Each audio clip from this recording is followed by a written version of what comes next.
नमस्कार, मैं हूं साक्षी और आप देख रहे हैं सियासत नगरी। बिहार विधानसभा चुनाव में मिली प्रचंड जीत के बाद बीजेपी ने अब अपनी नजरें मिशन बंगाल पर टिका दी है। बिहार जीत के जश्न और उत्साह के बीच अब पार्टी ने रणनीति को और मजबूत करने के लिए राष्ट्रीय अध्यक्ष जेपी नड्डा के घर पर एक डिनर पार्टी आयोजित की। इस मौके पर केंद्रीय गृह मंत्री अमित शाह ने बीजेपी के सभी नेताओं और कार्यकर्ताओं को नए दिशा निर्देश दिए हैं। अमित शाह ने बिहार चुनाव में मिली जीत का श्रेय सभी नेताओं और कार्यकर्ताओं की मेहनत को दिया है।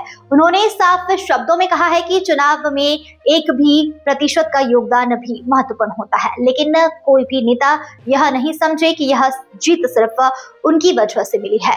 अमित शाह ने नेताओं को घमंड से बचने और टीम वर्क पर जोर देने की सलाह दी है। उन्होंने कहा है कि अब जिम्मेदारी सिर्फ चुनाव जीतने तक सीमित नहीं है, जहां कम वहां हम की भूमिका निभाना है। यानी पार्टी को जहां भी जरूरत पड़े वहां अपने कार्यकर्ताओं को भेजने के लिए पूरी तरीके से तैयार रहना होगा। अमित शाह ने यह भी कहा है कि बंगाल की लड़ाई अब प्रमुख मोर्चा है और हर कार्यकर्ताओं को मिशन मोड में रहकर अपनी जिम्मेदारी निभानी होगी। डिनर पार्टी में नड्डा के घर बीजेपी के वरिष्ठ नेता और कार्यकर्ता भी शामिल हुए। इस दौरान बिहार की सांस्कृतिक झलक भी दिखाई दी। नेताओं को मिथिला का प्रसिद्ध मखाना, गया का तिलकुट और मधुबनी पेंटिंग से सजी शॉल भेंट की गई। पार्टी ने इस मौके का इस्तेमाल न सिर्फ जीत का जश्न मनाने के लिए बल्कि आने वाले मिशन बंगाल के लिए प्रेरणा देने में भी किया है। बीजेपी की रणनीति और गठबंधन के लिए बिहार चुनाव में शानदार परिणाम दिए हैं।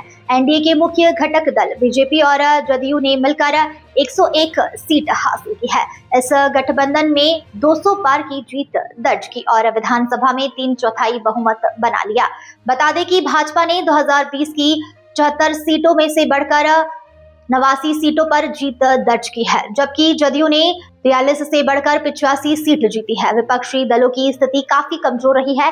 राष्ट्रीय जनता दल की सीट संख्या घटकर 25 रह गई है, जबकि कांग्रेस सिर्फ 6 सीटों पर ही जीत मिली है। अमित शाह ने पार्टी नेताओं को साफ संदेश दिया है कि मिशन बंगाल में बीजेपी को बिहार जैसी सफलता के लिए पूरी तैयारी करनी होगी। कार्यकर्ताओं की कहीं भी ड्यूटी लगाई जा सकती है और सभी को मिशन मोड में रहकर काम करना होगा। पार्टी का लक्ष्य केवल सत्ता परिवर्तन नहीं बल्कि बंगाल में संगठन और रणनीति को मजबूत करना भी है। तो दोस्तों, बिहार की जीत ने बीजेपी को नई ऊर्जा और उत्साह दिया है। अब पार्टी की निगाहें मिशन बंगाल पर है और अमित शाह के निर्देश के बाद पार्टी हर मोर्चे पर सक्रिय दिख रही है। आने वाले महीनों में बंगाल की सियासत में बड़ा बदलाव देखने को मिल सकता है। फिलहाल इतना ही। बने रहिए सियासत नगरी के साथ। धन्यवाद।